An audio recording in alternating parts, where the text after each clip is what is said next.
Chapter 6. Arflor revelled in the freedom of the open sea. This was the young sea otter's first journey without the constraints of his parents.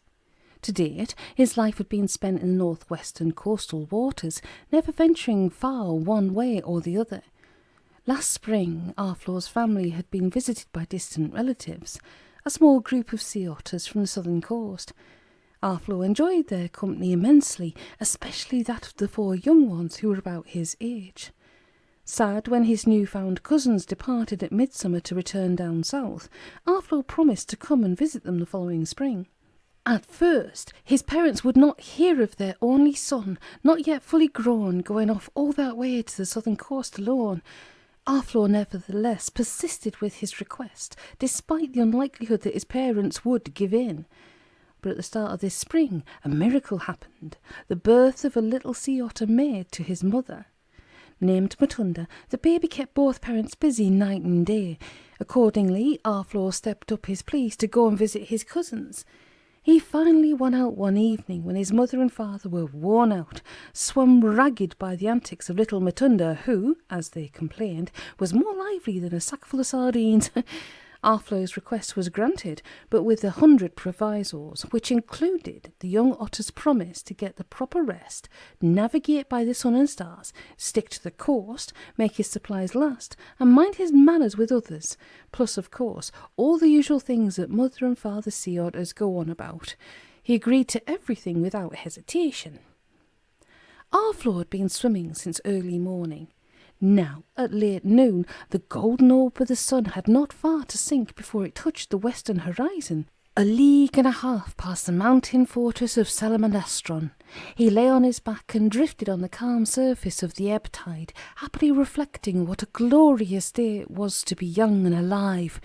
Arflor looked out to where the waters changed from a light opaque green to a deep aquamarine blue in the west. Though starting to tinge a delicate peach in the distance, the sky was still bright periwinkle blue overhead, dotted with small puffball clouds, their undersides shot gold from sun rays. The young sea otter wriggled with delight at the seabirds wheeling and calling above. He giggled as a cormorant winged nearby, splashing him as it dived headlong into the gentle swell. Sheer exuberance flooded over Arflor. He broke out into a sea otter song which he had learned from his father. Sing hi-yo-ho, and every creature know I'd swim where'er I choose to go, on rippling wave or tidal flow. Oh, no lark's as blithe as me. Sing hey, make way, let no beast bar my way. To frowning faces I will say, cheer up and smile now, come and play. Ooh, be happy on this day.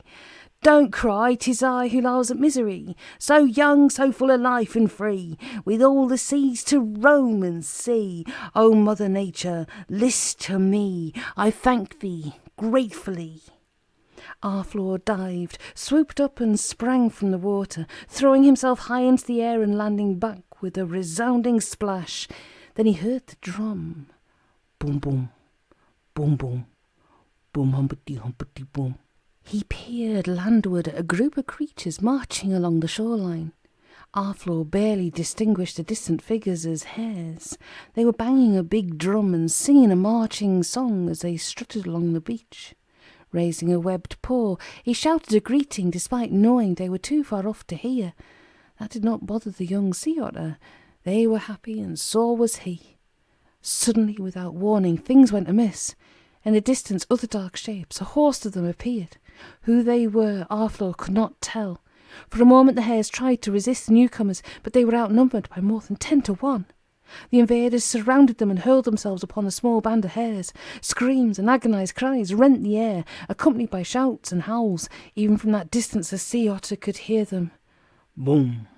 The drums sounded once. Then there was silence as the dark shapes settled on the fallen hares like crows upon carrion. Arflor did not know what was happening, but he sensed that something very bad and wicked had taken place on the shore.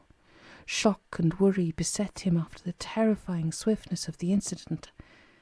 Recovering himself hurriedly, he turned on his stomach and altered course immediately. Cleaving the sea like a blade through satin, Arflo sped back in the direction of Salamanderstron. Whatever had occurred, he felt it imperative that Lady Melesma, the badger ruler of the mountain, should know. All creatures who were not vermin looked to the fortress and its badger ruler, who commanded the army of hares known and famed as the Long Patrol. They were sworn to protect the western coastlands and all about from harm by forebeasts. Urgency had replaced Arflo's previous euphoria. The scenic glories of evening's approach and the joy he'd been revelling in were forgotten. He concentrated all his energy into swimming, faster than he'd ever moved, towards the distant mountain which stood in the fading light like a giant purple-shaded sentinel guarding the shores.